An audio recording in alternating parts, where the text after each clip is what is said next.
Joining me right now is Oklahoma Senator James Lankford. Senator, good to see you. Thanks so much for joining us. What do you think of the president's choice?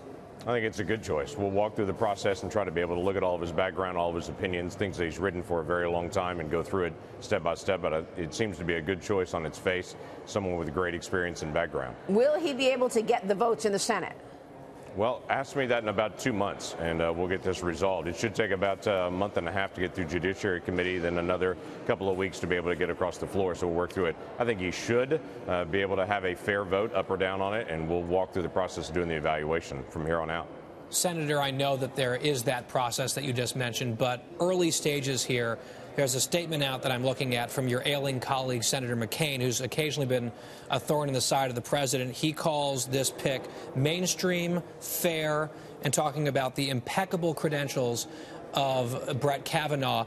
Does that sort of endorsement from John McCain perhaps give some cover for moderates in both parties to rally around this nomination?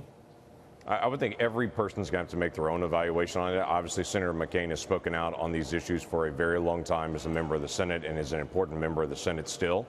Though we haven't seen him on the Senate floor since early December, he still speaks and has a very loud voice. But at the end of the day, each of us are going to be able to look at this candidate and say, is he going to follow the law? And that should be the most straightforward question of it. Not does he have preferences and he's going to impose those preferences on the American people.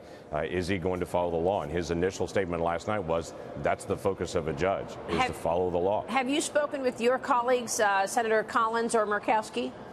I have not spoken about that since last night, so we'll get a chance to see them today and get a chance to be able to visit some. But I would assume that they're going to sit down and visit with Judge Kavanaugh, ask him some straightforward questions personally, and be able to walk through the process like everyone else. Senator, we want to also talk to you about trade. We've been having a conversation about it all morning. Both Tesla and BMW are now raising prices of its cars in China due to the tariffs that were put in place.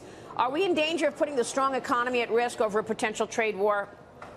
I think this is an issue that needs to be resolved because we do have an exceptionally strong economy with a great job market at this point. And if we put that at risk by having a tariff fight back and forth, that does hurt us long term and hurts American workers. So whether you're in ag products right now facing tariffs from Mexico on pork products, or whether you're dealing with wheat, or whether you're dealing with cars and steel and aluminum, this is a big issue that needs to be resolved. None of us want to see a tariff fight or a trade war.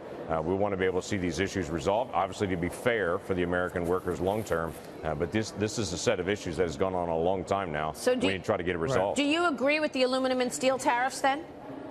I don't agree with how they were used. I don't see it as a national security issue. I do see us trying to resolve the steel and aluminum issues, especially the steel issues with actors like China and Turkey that have certainly been trying to be able to undercut the American market and supported with their government fighting against our private industry. That's got to be resolved. There are issues in NAFTA that have to be resolved with Mexico and Canada. But all these negotiations happening simultaneously, whether it's the EU or Asia or Canada and Mexico, at some point we've got to start resolving some of these, getting them settled. I hear you use the phrase, Senator, has to be resolved, and a number of times there just over the last minute or two. How do we get from where we are now to where you want to be? Because, you know, just observing this and talking to people who have been observing it, it seems like there's a ways to go here, especially on the Chinese side, before we get to any sort of a resolution. How do we get there?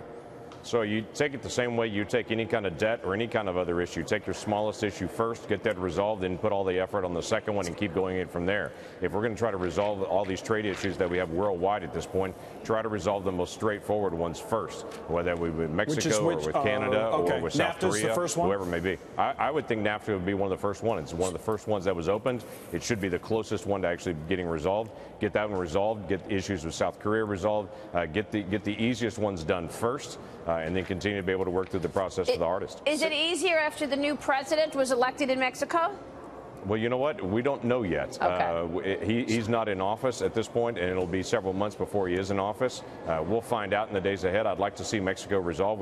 Mexico is a very significant trade partner for us, and has been a long-term ally, so that needs to be resolved. Here's John Hilsner. Senator, what are you hearing from constituents back home about the tariffs and the retaliation that's hitting American farmers and other American industries? Are they behind the president on this, or are they starting to feel the pain and wondering if this is a war they want to fight? They are certainly behind the president, but they are absolutely feeling the pain as well. They want to know how everything's going to be settled in the days ahead, because they've got seed in the ground right now. They don't know if they have a buyer for long term, or if the buyer that they thought they had is going to break contract and go with some other country, some other place. If you're doing pork right now, you're very uncertain what's going to happen with tariffs with ham in Mexico, and how much you're going to have to swallow in this process rather than actually get a chance to sell. So there are a lot of issues that are out there. So how deep is that reservoir of support? Do you think at some point Americans, your own constituents, say this isn't a fight that we're winning and we don't want to be in it? I think that's the great unknown, how long that's going to be. I'm going to tell you, in agriculture areas, they are on the razor's edge at this point. They don't have a lot of margin. Hold on, commodity Senator. prices are down.